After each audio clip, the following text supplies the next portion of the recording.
Hello everyone, welcome back to my channel. I Herozida Koizam. Ngasi aina pujariba video si unboxing video ni. Aigi Moto G 5G phone yore Flipkart tagi order tawbani ado aigi unboxing tawba chabe.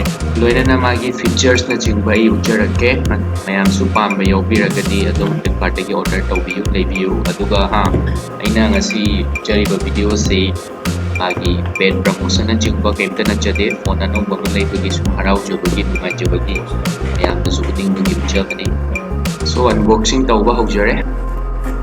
Sai vai na kam tak lage packing fajana torai Flipkart tagi thoi ba kam bayaude. Wow, this is it. Masini aigi Moto G 5G.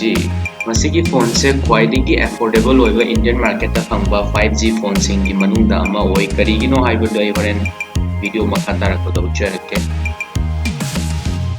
Masigi main oiba features di magi internal 128GB oire RAM 6GB oire mayamna kanna check tawnaba phone laiba matamda adugi ani duma yaure makha taba features sing suai mathang panjarakke.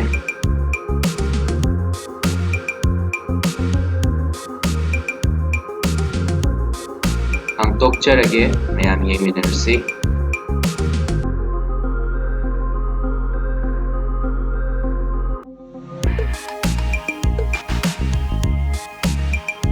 Wow, box to yarise handset aduga makha kari yauge happy yengsi.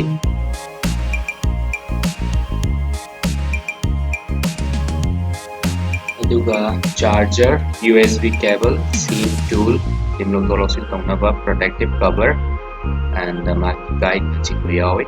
Lairiba phone se magi color se frosted silver ni aduga masi phone se dual sim oire hybrid oi magi sim slot se aduga magi display size na 16.94 cm haibadi 6.53 di adwai haitare.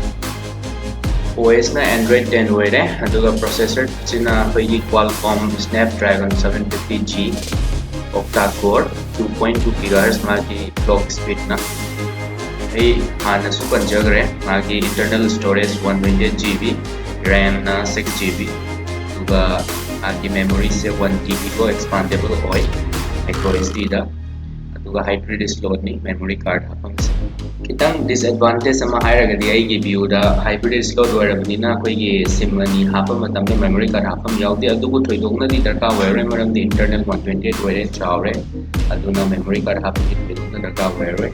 It's okay. Camera ki matang damu lakcharage camera si 48 megapixel dual camera oi maning se aduga mamang sina 16 megapixel oi front camera se aduga video recording ki oina di yam are 4K we are camera so overall good adum heavy are mamang na paise log ho gaya ahan badina khud tagi mod kitare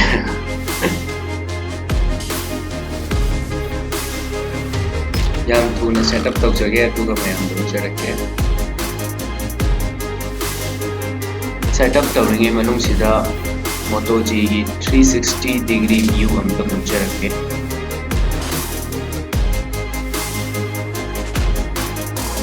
Setup tawba loijare hauji aina mamangda screen do leiba se phone ni mamai duni aina screen record tawraga charakbane.